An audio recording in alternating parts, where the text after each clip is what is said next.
বরেন্দ্র এলাকা নওগাঁয় শীতের সঙ্গে পাল্লা দিয়ে বাড়ছে ঠান্ডাজনিত রোগের প্রকোপ। ডায়রিয়া, নিউমোনিয়া ও পেট ব্যথায় সবচেয়ে বেশি আক্রান্ত হচ্ছে শিশুরা। বিস্তারিত জানাতে নওগাঁ সদর হাসপাতালে আছেন রিপোর্টার MR রকি। সরাসরি চলে যাচ্ছি তার কাছে। ডিসেম্বরের প্রথম সপ্তাহ থেকে এই জনপদের উপর দিয়ে হালকা এবং তীব্র ঘন কুয়াশা প্রবাহিত হয়ে যাচ্ছে এবং সকালে কিন্তু ঘন কুয়াশা ঝরছে, সে সাথে তাপমাত্রা একেবারে ৯-১০-এর ঘরে ওঠানামা করছে এবং এই জনপদের উপর দিয়ে কিন্তু সবসময় শীতের যে বাড়তি ধকল তা কিন্তু অনুভূত হয়ে থাকে। এবার তাপমাত্রা এরকম ডিসেম্বরের পর থেকে কিন্তু তাপমাত্রা অনেকটা নিচে নেমে যাওয়ার কারণে শীতের যেসব রোগ বালাইগুলো রয়েছে এই রোগ বালাইয়ের প্রকোপটা কিন্তু এবার বাড়তি দেখা যাচ্ছে এবং বিভিন্ন জাতের, বিশেষ করে শীতের পানি শূন্যতা, পেটের পীড়া, ডায়রিয়া, নিউমোনিয়া, বিশেষ করে এই জাতীয় বাড়তি রোগের প্রকোপটা এখানে বেশি এবং অনেকে হাসপাতালে আসছেন এবং এই সময় আমরা দেখছিলাম প্রান্তিক পর্যায়ে বিভিন্ন রোগ বালাইয়ের কারণে কিন্তু হাসপাতালে স্বাভাবিক যে ধারণ ক্ষমতা তার চেয়ে অতিরিক্ত রোগীর একটা চাপ হাসপাতালগুলোতে এই মুহূর্তে বিরাজ করছে।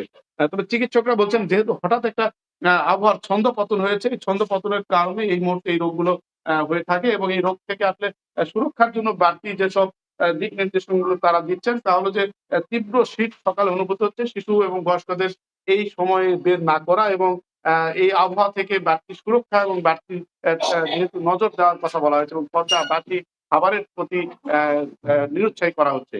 তো হাসপাতালগুলোতে আমরা দেখছিলাম যে পরিমাণ রোগী আসছে প্রত্যেকেরই কিন্তু এই শীতজনিত রোগের প্রকোপটা নিয়ে আসছে এবং এই সময়টাতে এই জনপদের উপর দিয়ে ভোর সকালে তীব্র কুয়াশা, রাতের তাপমাত্রা আরেক দফা নিচে নেমে যাচ্ছে। বিশেষ করে রাতে তাপমাত্রা বিরাজ করছে ৯-১০-এর ঘরে। দিনে কিন্তু যদিও রোদের কিছুটা কিরণ দেখা যাচ্ছে গত ২-৩ দিন ধরে, কিন্তু কোন হিমেল যে বাতাস, এই বাতাসের কারণেই এই তাপমাত্রা কিন্তু একটা ছন্দপতন হচ্ছে।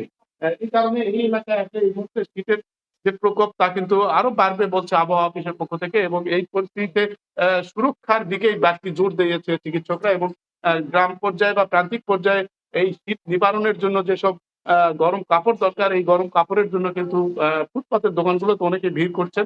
তবে তাপমাত্রার পারদ এই জনপদের উপর দিয়ে সবসময় অনেকটা নিচে নেমে যায়। বিশেষ করে তাপমাত্রা আগামীতে কিন্তু আরো এক দফা ৬-৭ এর ঘরে নেমে আসার কথা বলছে স্থানীয় আবহাওয়া অফিস এবং এই আবহাওয়াকে অসহনীয় বলা হচ্ছে এবং এই আবহাওয়া থেকে যেহেতু এই এলাকার মানুষ অনেকটাই অপ্রস্তুত থাকে, এরকম একটি পরিবেশ বা পরিস্থিতি থেকে নিজেদের সুরক্ষার তাগিদ দিয়ে এবং বাড়তি এই আপৎকালীন যে আবহাওয়া, এই আবহাওয়া থেকে নিজেদের একটা বাড়তি নজর দেওয়া এবং বাসি খাবার থেকে দূরে থাকা, এই বিষয়গুলো কিন্তু আবহাওয়া স্থানীয় চিকিৎসকদের দিক থেকে বলা চলবে। হাসপাতালে প্রতিদিনই কিন্তু এই শীতজনিত রোগের যে ধকল, শীতের বিভিন্ন রোগীর যে চাপ তা কিন্তু প্রতিনিয়তই বাড়ছে।